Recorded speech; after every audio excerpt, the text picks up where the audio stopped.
आभाळातनं या धर्तीवर आजवर कुणी पडलेलं नाही. आभाळातनं या धर्तीवर आजवर कुणी पडलेलं नाही. गुरुशिवाय कधीच कोणाला विद्या प्राप्त झालेली नाही. प्रत्येकाची काळजी घ्यायला देवाकडे खरंच खूप वेळ नाही. म्हणून तर देवाने प्रत्येकाला दिली आहे सुंदर अशी एक आई. आणि या आई या शब्दातच खरंच खूप सामर्थ्य लपलेलं आहे. आ म्हणजे आत्मा तर ई म्हणजे ईश्वर, आणि जिचा आत्मा ईश्वर रूपी आहे ना अशी म्हणजे आई.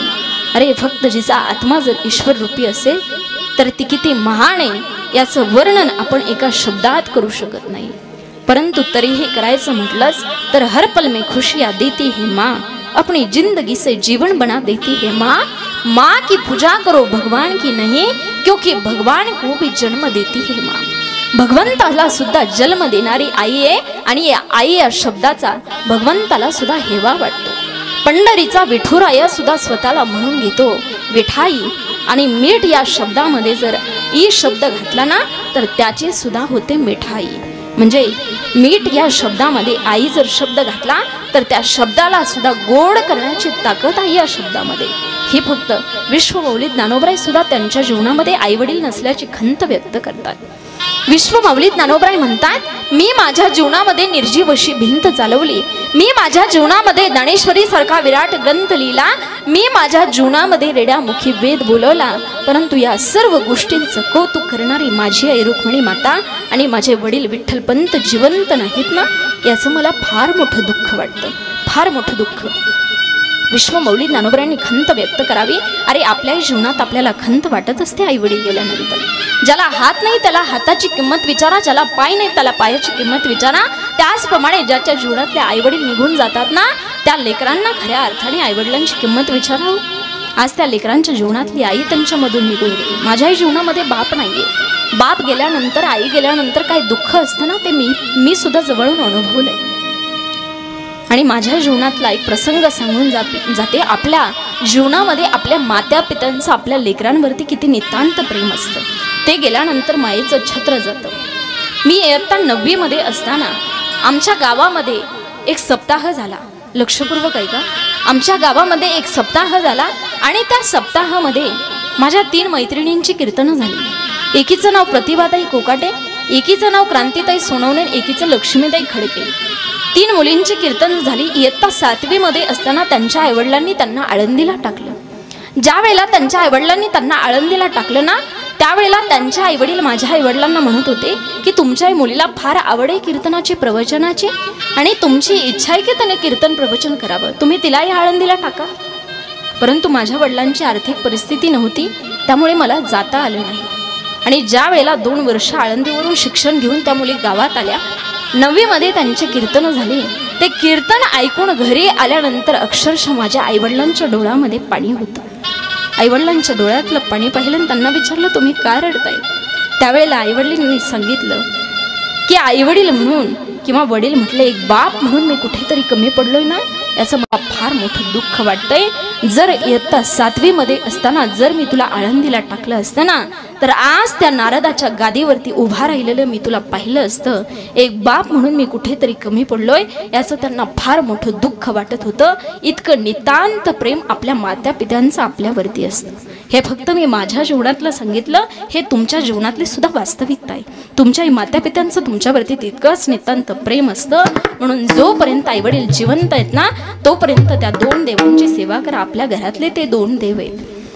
म्हणून जाता जाता एकच सांगेन, नेहमी असतात संयमांचे घाट, नेहमी असतात संयमांचे घाट, वाहत नाहीत अश्रूंचे पाठ. प्रेमाचा असतो सदैव खळखळाट, आई वडिलांच्या आधाराशिवाय फुलवणार कोण आयुष्याची वाट. कधी कधी असते मुखावर रागाची झालर, पण मणी वाहतो पुत्रांविषयी प्रेमाचा सागर. वणवण होते पुरीच्या लग्नासाठी, उंबारठे झिजवतात ते चांगल्या स्थळासाठी. नतमस्तक होतात पुराच्या नोकरीसाठी, कधीही जगत नाहीत ते केवळ स्वतःसाठी. प्रत्येक असतं धैर्याचं त्यागाचं, चरण स्पर्श करा त्या जन्मदात्यांचं, चरण स्पर्श करा त्या जन्मदात्यांचं. जीवनामध्ये आल्यानंतर आईवडिलांची सेवा करा. संकल्पित वेळेमध्ये अभंगाच्या 2 चरणाचा भावार्थ तुमच्या समोर ठेवण्याचा प्रयत्न केला. राहिलेल्या 2 चरणाचा भावार्थ सांगण्याकरता मी पुन्हा येईन, मी पुन्हा येईन, मी पुन्हा येईन, मी पुन्हा येईन बोलवलं तर नक्की येईल. मी पुन्हा येईन म्हटलं रे परत आले. तसं पाहिलं तर खरं तर हे आमचं ते बोलण्याचं स्टेज नाही, पण जस्ट विनोद केला फक्त. मी पुन्हा येईन, राहिलेल्या 2 चरणाचा भावार्थ सांगण्याकरिता परत येईन. 2 चरणाचा भावार्थ तुमच्या समोर ठेवण्याचा प्रयत्न केला. बोलण्याच्या ओघामध्ये एखादा शब्द चुकीचा गेला असेल, कोणाच्या अंतकरणाला लागला असेल तर मोठं अंतकरण करून मला क्षमा करा. राहिलेल्या चरणाचा भावार्थ म्हणजे आहे सांगितलेला चरणाचा भावार्थ असाच आहे, असा काही माझा दावा नाही, अशी माझी आत्मप्रौढी सुद्धा नाही, परंतु अल्पभाव अल्पमतीप्रमाणे तुमच्या समोर ठेवण्याचा प्रयत्न केला. एखादा शब्द चुकीचा गेला असेल तर मोठं अंतकरण करून मला क्षमा करा. आज या ठिकाणी कैलासवासी चंद्रभागाताई मातोश्री यांच्या प्रथम पुण्यस्मरणानिमित्त जमलेला हा शोकाकुल जनसमुदाय आणि त्यांच्या जाण्याने त्यांच्या 3 मुली असतील, त्यांचे पती फकीरा देवराम चव्हाण, त्याचप्रमाणे त्यांचा मुलगा पोपटदादा असेल, त्याचप्रमाणे सुनबाई असतील शारदाताई, त्याचप्रमाणे मुलगी शोभाताई, सुवर्णाताई आणि मनीषाताई, त्यांचे नातू असतील, या सर्वांवर दुःखाचा डोंगर कोसळलाय, साहजिकच आहे. या दुःखातून सावरण्याची शक्ती, बुद्धी, ताकद परमेश्वराने त्यांना देव, अशी विश्वमाऊली ज्ञानोबरांच्या चरणी प्रार्थना करते आणि लांबलेल्या वाणीला याच ठिकाणी विराम देते. ज्ञानेश्वर माऊली ज्ञानराज माऊली, जय जय ज्ञानेश्वर माऊली ज्ञानराज माऊली, ज्ञानेश्वर माऊली. विठ्ठल जय जय विठ्ठल, जय विठ्ठल जय जय विठ्ठल. हा बोलले तुरे वेडी वाकोडे उत्तर, करा क्षमा अपराध महाराज तुम्ही सिद्ध. हा नाही विचारला जे मी आपुला, क्षमा अपराध महाराज तुम्ही सिद्ध.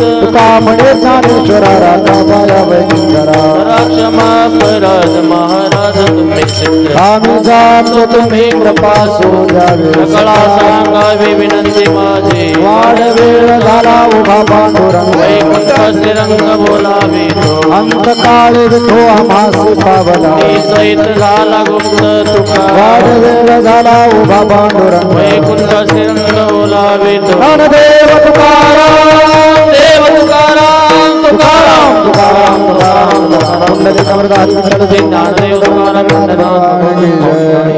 2 मिनिट कोणी उठू नका.